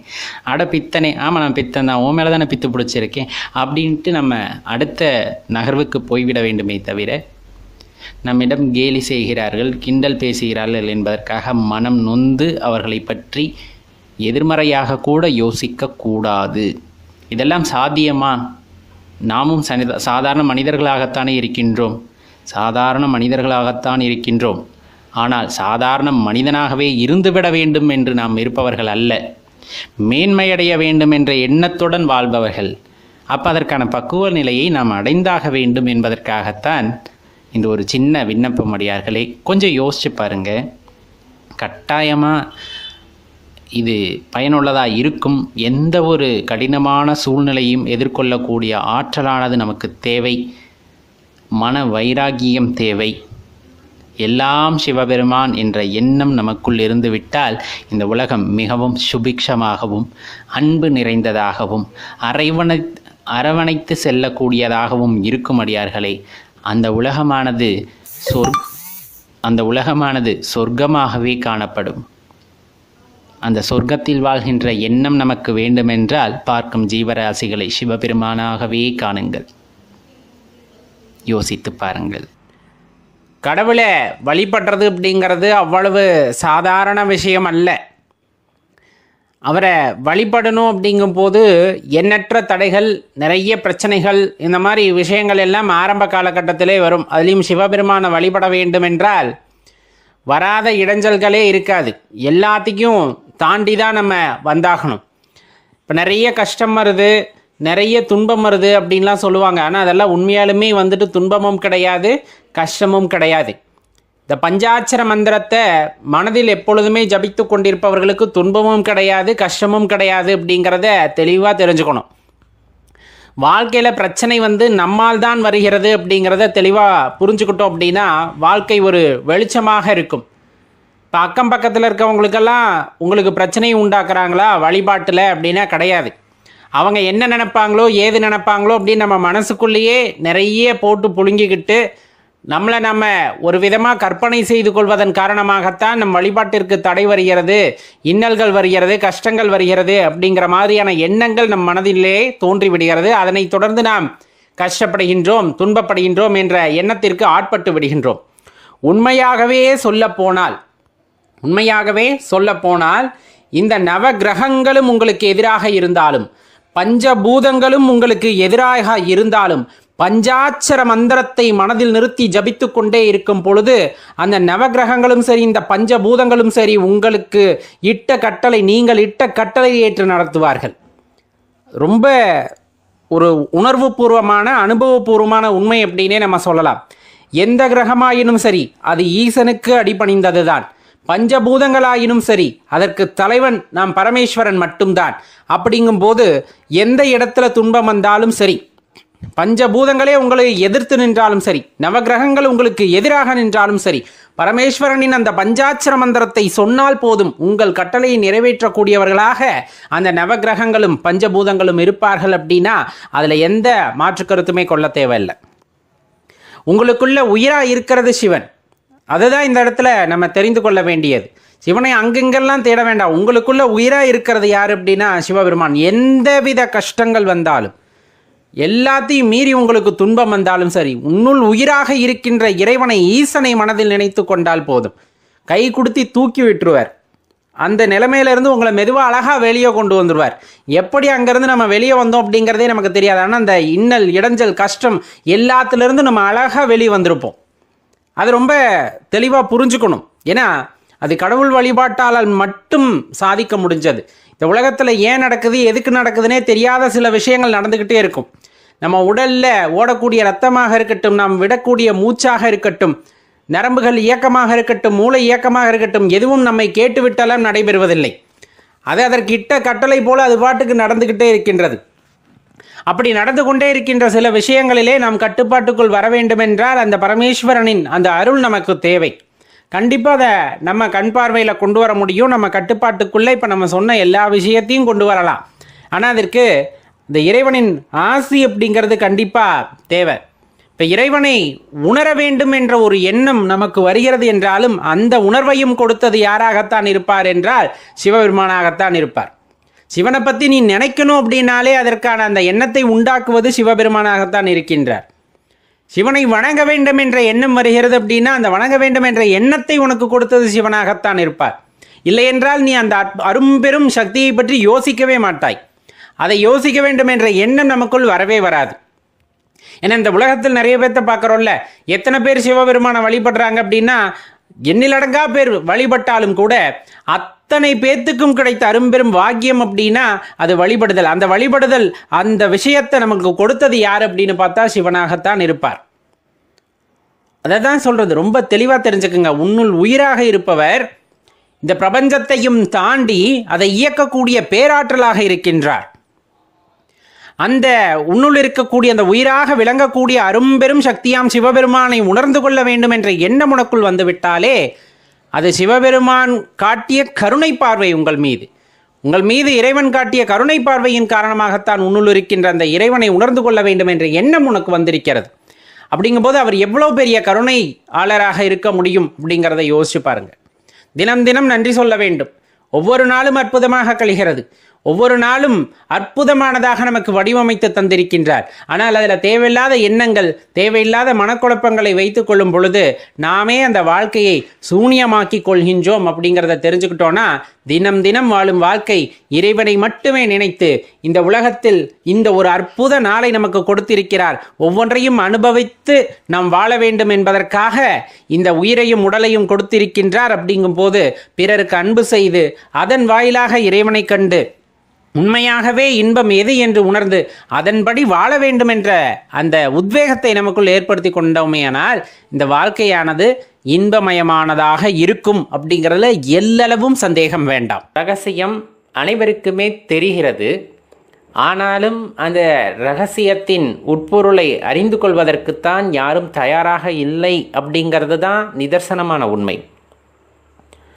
இப்போ நம்ம உடன் பிறந்தவர்கள் நாம் எந்த சூழ்நிலையில் பிறந்திருக்கின்றோம் அப்படிங்கிறதையெல்லாம் வைத்து நம் உறவு முறைகள் அப்படிங்கிறது தீர்மானிக்கப்படுகிறது. தாத்தா, பாட்டி, தாய், தந்தை, மகன், மகள், கணவன், மனைவி, இந்த மாதிரி பல உறவுகள் நம்ம வாழ்க்கையிலே ஏற்படுவது நமக்கு தெரிந்தது தான். இந்த உறவுகள் எல்லாம் நமக்காக ஏற்பட்டது அப்படிங்கிற அந்த பிம்பம் அப்படிங்கிறது சரிதானா அப்படிங்கிற அந்த எண்ணம் அல்லது அந்த சிந்தனையானது நமக்குள் உதித்து கொண்டிருக்க வேண்டும். ஆனால் நாம் என்ன நினைத்து கொள்கிறோம் என்றால், இந்த உறவுகள் யாவும் நமக்காக கொடுக்கப்பட்டது, இந்த உறவுகள் நம் வாழ்க்கையிலே பிணைந்திருக்கிறார்கள் அப்படிங்கிற மாதிரியான எண்ணமானது நமது வாழ்க்கையிலே எப்பொழுதுமே தோன்றும். எனது தந்தை, எனது தாய், எனது கணவன், எனது மனைவி, எனது குழந்தைகள் அப்படிங்கிற மாதிரி ஒரு பிணைப்பு அப்படிங்கிறது இந்த உடல் மற்றவர்களுடன் ஏற்படுத்தி கொள்கிறது. ஆனால் அது உண்மையா அப்படிங்கிறத பார்த்தா, அவரவருக்கு விதிக்கப்பட்ட கடனை தீர்ப்பதற்காக இந்த பூமிக்கு அனைவருமே வருகின்றோம். அதில் நானாகட்டும், நீங்களாகட்டும், இல்லை யாராக இருக்கட்டும், உடன் பிறந்தவர்களாகட்டும், நம்மை ஈன்றவர்களாகட்டும், நம்முடைய அடுத்த தலைமுறைகளாகட்டும், நாம் ஒரு கருவியாகத்தான் இருக்கிறோம் அப்படிங்கிறத தெரிந்து கொண்டோம். பல ஞானிகள் கூறுவதன் மூலமாக தெரிந்து கொண்டோம். ஆனால் அதை உணர்ந்து அதை ஏற்றுக்கொள்வதற்குத்தான் மனமே வருவதில்லை. அப்படிங்கிறது தான் இந்த இடத்துல உண்மையான விஷயம். இப்போ வாழ்க்கை அப்படிங்கிறது நெடும் பயணம், அதெல்லாம் இல்லைன்னே சொல்ல முடியாது. அந்த நெடும் பயணத்தில் பிறப்பிலிருந்து நம்முடைய இறுதி காலம் வரை ஒரு உறவு தொடர்ந்து வரும் அப்படிங்கிற அந்த நம்பிக்கையோ அல்லது அந்த ஒரு உறுதியான தன்மையோ எதுவுமே கிடையாது நிலையில்லாத இந்த வாழ்க்கையிலே. அப்போ வாழ்க்கையை நிலையில்லை என்று சொல்ல முடியுமா அப்படின்னா, ஒரு விஷயத்தை தெளிவாக தெரிஞ்சுக்கணும். அவரவர்களுக்கு கொடுக்கப்பட்ட கடமைகளை நிறைவேற்றுவதற்காக இந்த பூமியிலே அவதரிக்கிறார்கள் அல்லது இங்கு பிறக்கிறார்கள் அப்படின்னு வச்சுக்கலாம். அப்படி பிறப்பவர்கள் நம்முடன் பிறந்திருக்கிறார்கள் என்றால் அவர்களின் கால பயணம் எவ்வளவு தூரமோ அந்த தூரம் அவர்கள் பயணித்துவிட்டு அவர்கள் அடுத்த உடலை நோக்கி சென்று விடுகிறார்கள். இது ரொம்ப யதார்த்தமான விஷயம், அனைவரும் அறிந்த ஒன்றே. இந்த இடத்துல யாரோ ஒருவர் இல்லாமல் போய்விட்டாலும், யாரோ ஒருவர் புதிதாக உள்ளே வந்தாலும், இதற்காக நாம் படுகின்ற ஆனந்தமும் சரி, ஏற்படுகின்ற துக்கமும் சரி, அது உள்ளிருக்கக்கூடிய அந்த ஆன்மாவை மட்டுமே பாதிக்கக்கூடியது. இதனால் எந்த பயனும் இருக்கப் போவது இல்லை அப்படிங்கிற அந்த உண்மையை நாம் உணர்ந்து கொண்டாலுமே கூட அதை ஏற்றுக்கொள்ள இந்த மனதானது மறுக்கிறது, அந்த மாயையானது மறுக்கிறது. ரொம்ப கடினம்தான், இல்லை என்றெல்லாம் கூறவே இல்லை. இயல்பான மனித வாழ்க்கையிலே இருப்பவர்களுக்கு ஒரு இழப்பு அப்படிங்கிறது ஏற்பட்டால் அதை தாங்கிக் கொள்ள முடியாது தான். ஏன்னா நம்ம வார்த்தைகளில் சொல்லிடலாம், இதெல்லாம் நீங்கள் எடுத்துக்கணும், தாங்கிக்கணும், இதெல்லாம் வாழ்க்கையில் ஒரு யதார்த்தம், இதுதான் நிதர்சனம். உண்மையாலுமே இதுதான் நிதர்சனம். இந்த பிரபஞ்சத்திலே சில விதிகள் மாற்றப்பட முடியாதது. பிறப்பு என்று இருக்கிறது என்றால் இறப்பு என்று ஒன்று உண்டு. அது நான் பிறக்கும்போது இன்னொருவர் என்னுடன் பிறக்க வேண்டும், எனது இறுதி காலம் வரை ஒருவர் இருக்க வேண்டும், நான் இறக்கும் போது தான் அவரும் இறக்க வேண்டும். எனக்கு அந்த பிரிவு அப்படிங்கிறது என்னால் தாங்கிக் கொள்ள முடியாதுன்னு நாம் ஒருத்தரை நினைக்கிறோம் அப்படின்னா, அது உண்மையாகவே சொல்லப்போனால் அது ஒரு மாயை அப்படின்ட்டு கண்டிப்பாக சொல்ல முடியும் இல்லையா? என்னடா இப்படி பேசுகிறோன்னு இல்லை, வாழ்க்கையோட யதார்த்தத்தை புரிந்து கொள்ளுங்கள் அப்படின்னு தான் சொல்கிறோம். அப்போ இந்த உறவுகள் எல்லாம் நிலையானதா அப்படின்னா கண்டிப்பாக நிலையற்றது அப்படிங்கிறத ஊர்ஜிதமாக நம்மளால் சொல்ல முடியும். அப்போ உண்மையாகவே நிலையான ஒரு உறவுன்னு ஒன்று உண்டா? அந்த ஒரு என்ன சொல்கிறது, ஒரு ஆசாபாசம் நிகழ்ந்து நான் யாருக்கேனும் உண்மையாக இருக்க வேண்டும், அது நிலையானதாக இருக்க வேண்டும் அப்படிங்கிற உறவானது இந்த பூமியிலே பிறப்பதன் மூலமாக ஏற்படுமா அப்படின்னா நிலையான உறவு அப்படிங்கிறதெல்லாம் கிடையாது. ஒரு வகையில் இந்த ஜென்மத்தில் நாம் யாருக்காக பிறந்திருக்கிறோம் அப்படின்னா நம்மை அவர்கள் மகன் மகள் என்று அழைக்கலாம். இன்னொரு பிறவியில் அவர்களுக்கே நாம் மகனாகவோ மகளாகவோ பிறப்போம் என்பது ஊர்ஜிதம் இல்லை. அதேபோல் நாம் பெற்றெடுத்த குழந்தைகள் இந்த ஜென்மத்திலே நமக்கு குழந்தைகளாக இருந்திருக்கலாம். அவர்கள் செய்த புண்ணியத்தின் காரணமாக உங்களைப் போல ஒரு நல்ல பெற்றோருக்கு அவர்கள் குழந்தைகளாக பிறந்திருக்கலாம். ஆனால் இதே அடுத்த ஜென்மா என்று ஒன்று இருந்தால் அதில் திரும்ப நடக்க வேண்டும் என்ற அவசியமில்லை. இந்த காலகட்டங்களிலே நாம் செய்யும் வினைகளுக்கு ஏற்ப நமது பிறவியானது மாறுபடக்கூடும் அப்படிங்கிறதையும் நம்ம யதார்த்தமாக தெரிந்து கொள்ள வேண்டியது இருக்கிறது. சரி, இப்படி சூழ்நிலைகள் இருக்கின்ற போது எது உண்மையான உறவாக இருக்கும் அப்படிங்கிற அந்த சிந்தனை அல்லது ஒரு ஏக்கம் அல்லது எண்ணம் எழ வேண்டும் அல்லவா? அதை பற்றிய தேடுதல் அப்படிங்கிறது இருக்கணும் இல்லையா? அந்த இறைவனிடமிருந்து நாம் பிரிந்து வந்திருக்கிறோம் அப்படின்ட்டு சொல்லும்போது அதை மனம் ஏற்றுக்கொள்ள மறுக்கும். இறைவன் ரொம்ப அற்புதமான சக்தி வாய்ந்தவர். அவரிடமிருந்து பிரிந்து வந்தால் இப்போ நானும் இறைவன் தானே, அந்த இறைவனுக்குரிய சக்திகள் எல்லாம் நம்மிடம் இருக்கும் தானே? கண்டிப்பாக இருக்கும். இறைவனையும் நம்மையும் ஒரு என்ன சொல்கிறதுனா பரமாத்மா ஜீவாத்மா அப்படின்னு சொல்லுவாங்க. இப்போ ஒரே விஷயத்தை தெளிவாக தெரிந்து கொள்ள வேண்டும். ஒரு அடுப்பு தகன்னு எரியுது. அதில் கறிக்குட்டையை போடும்போது சின்னதாக அந்த நெருப்புகள் எல்லாம் பறக்கும். அந்த நெருப்புகள் பறந்து எந்த இடத்தில் விழுகிறது அப்படிங்கிறத தெளிவாக பாருங்கள். அந்த விழுகின்ற நெருப்பானது தரையிலே விழுந்து விட்டது என்றால் கொஞ்ச நேரத்தில் அந்த நெருப்பானது காணாமல் போய்விடும். அதே அந்த நெருப்பானது காய்ந்த சருகின் மீது விழுகிறது என்றால் அந்த அடுப்பு எப்படி எரிந்ததோ அதே போல் அந்த இடத்துல ஒரு மாபெரும் ஒரு நெருப்பு பிரளயத்தை அந்த இடத்துல உண்டாக்கிடும். காய்ந்த சருகுகளின் மீதோ காய்ந்த கட்டைகளின் மீதோ இந்த மாதிரி விழுந்ததுன்னா அப்போ அது விழுகின்ற இடத்திற்கு தகுந்தாற் போல அது தன்னை வடிவமைத்து கொள்கிறது அப்படிங்கிறது தான் நம்ம தெளிவாக தெரிந்து கொள்ள வேண்டிய ஒரு பெரிய பரம ரகசியம். இப்போ நாம் பிறவி எடுத்திருக்கிறோம், நாம் எங்கு இருக்கிறோம் என்பதை பொறுத்துத்தான் எனக்குள் அந்த ஆற்றல் இருக்கிறதா இல்லையா என்பதை நாம் புரிந்து கொள்ள முடியும். நான் எப்பொழுதுமே இறைவனுடைய அருமை பெருமைகளை கேட்டு அவரை பற்றியே சிந்தித்து கொண்டிருக்கின்ற ஒரு குடும்பத்திலோ அல்லது சூழ்நிலையிலோ நாம் பிறந்திருக்கிறோம் என்றால் அது பறந்து சென்று அந்த சருகில் விழுந்தது போன்ற அந்த அக்னி ஜுவாலையை மீண்டும் அது உண்டாக்கும். அந்த அடுப்பில் இருந்த அந்த தகைப்பு போலவே இங்கும் அது உண்டாக்கும். அந்த ஆற்றலை நம்முள் உணர முடியும். மாறாக கடவுள் நம்பிக்கையே இல்லாமல் கடவுளை பற்றியே எண்ணாத ஒரு குடும்பத்திலே நாம் போய் விழுகின்றோம். ஒரு தரையில் விழுகிற மாதிரி அந்த இடத்துல பிறவி எடுக்கிறோம். நம்ம சூழ்நிலையில் சுற்றுப்புறத்தில் இருக்கிறவங்களுக்கு யாருக்குமே ஆன்மீகத்தில் ஒரு நாட்டம் இல்லை. அப்படியே நமக்கு ஒரு ஆன்மீக நாட்டம் வந்தாலும் கொஞ்ச நேரத்துக்கு அந்த தணலானது அப்படியே இருக்கும். அதன் பிறகு கொஞ்சம் கொஞ்சமாக கரைவது போல சுற்றுப்புறத்திலே இருக்கின்றவர்களின் சூழ்நிலைக்கின் அதே போல் அவர்களின் எண்ணத்திற்கு ஏற்ப நம் எண்ணங்களில் மாற்றங்கள் ஏற்படலாம். சில பேர் அதில் விதிவிலக்கு. ஆனால் அந்த மாற்றம் ஏற்படும் போது அந்த சூழ்நிலைக்கு ஏற்ப நாம் மாறிவிடுகிறோம் என்பதை தெரிந்து கொள்ள வேண்டும். அந்த இடத்துல தான் நம்முள் இருக்கின்ற அற்புத சக்தியை உணர்ந்து கொள்வதும் அதை உணர மறுப்பதும் அப்படிங்கிற நிகழ்வானது நிகழ்கிறது. எப்படி என்னுள் இருக்கின்ற அந்த அதீத சக்தியை உணர்ந்து கொள்ள முடியும் அப்படின்னா, நீங்கள் உணர்ந்து கொள்ள வேண்டும் என்று இப்போதிருந்தே நினைக்க ஆரம்பித்து விட்டால் இறைவன் அதற்கு ஏற்றாற் போல ஒரு வழியை கட்டாயமாக ஏற்படுத்தி தந்து விடுகின்றார். அதிலெல்லாம் நீங்கள் சந்தேகமே கொள்ள வேண்டாம்.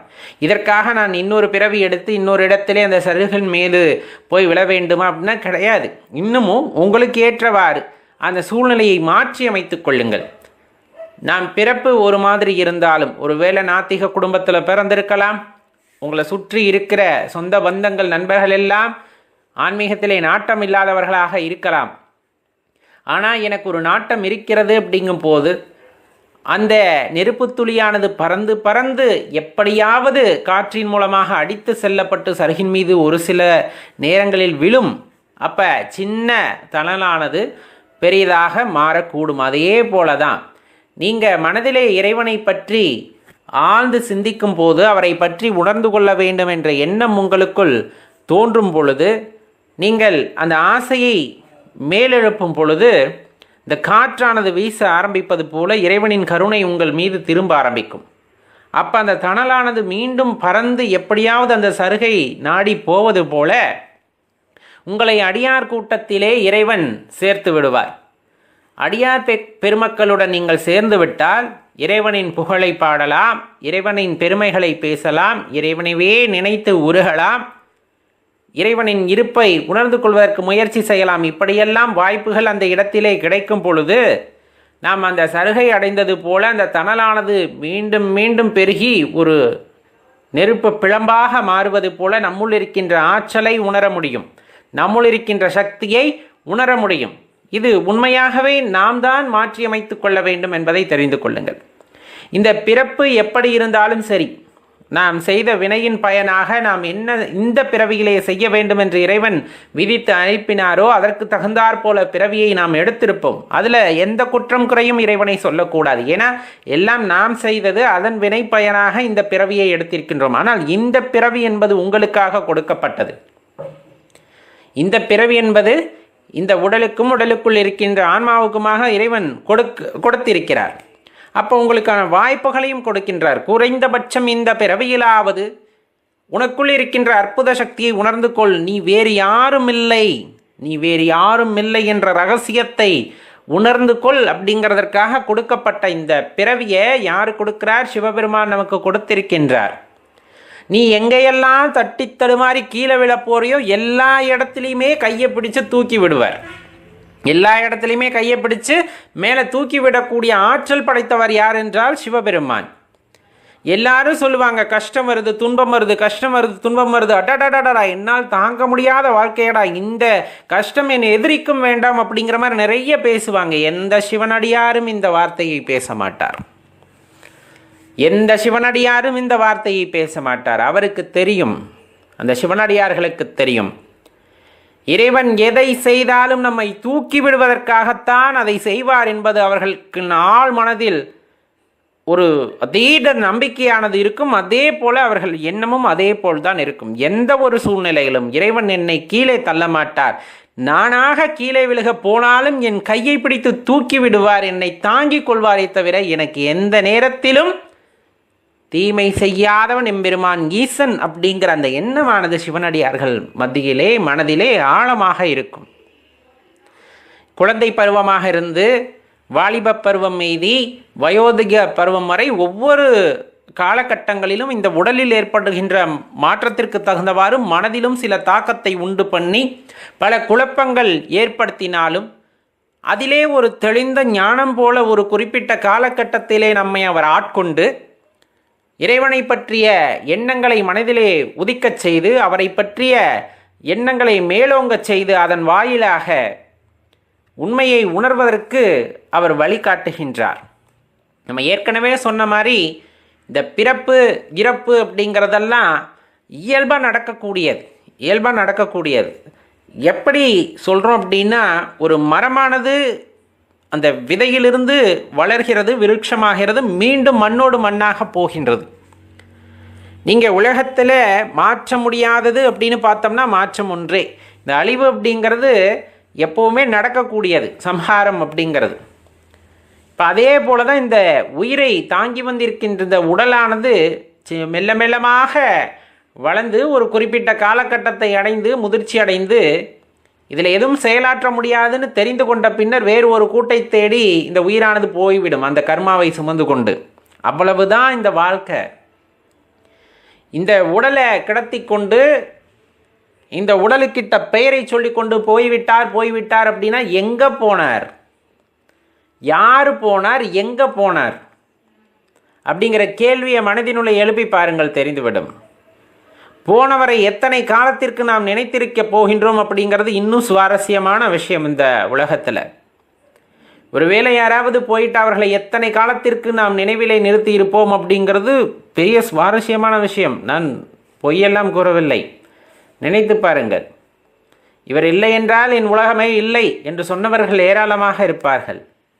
இவர்கள் இல்லை என்றால் என்னால் எதுவும் செய்ய முடியாதுன்னு இருந்தவங்க நிறைய பேர் இருப்பாங்க. அவர்கள் பிரிந்தாலும் பிரிவிற்கு அப்புறமாக அது எத்தனை காலங்களுக்கு அந்த பிரிவானது நீடித்தது அப்படிங்கிறது பெரிய கேள்வியாக இருக்கும். நாம் ஏற்கனவே சொன்ன போல தான் ஒவ்வொருவரும் ஒரு கர்மத்தை ஆற்றுவதற்காக இங்கே வந்திருக்கின்றோம். அவர்களின் காலப்பயணம் முடியும் போது அவர் பாட்டுக்கு அடுத்த உடலை தேடி சென்று கொண்டே இருக்கின்றார்கள். ஆனால் தெளிவாக தெரிந்து கொள்ள வேண்டிய விஷயம், உடலை பெற்று பெற்று மீண்டும் மீண்டும் பிறந்து வருவதல்ல இந்த வாழ்க்கை. இந்த வாழ்க்கை அப்படிங்கிறது இறைவனின் அற்புதத்தை உணர்வதற்காக அரும் பெரும் ஆற்றலை நாம் உணர்ந்து கொண்டு அவருடன் ஐக்கியமாவது எப்படி என்று அறிந்து கொள்வதற்காக இறைவன் கொடுத்த ஒரு மிகப்பெரிய வாய்ப்பு அப்படின்னு சொல்லலாம். அந்த வாய்ப்பை தவறவிட்டு விட்டோமே என்றால் மீண்டும் மீண்டும் இந்த பிறவிச் சுழலிலே சிக்கிக்கொண்டு தவித்து கொண்டு தான் இருக்க முடியும் அப்படிங்கிற ரகசியத்தை உணர்ந்து கொண்டோமேயானால் இறைவனை தேடி நாம் செல்ல ஆரம்பிப்போம். அன்பர்களே, இறைவனை தேடி நாம் செல்ல ஆரம்பிப்போம்.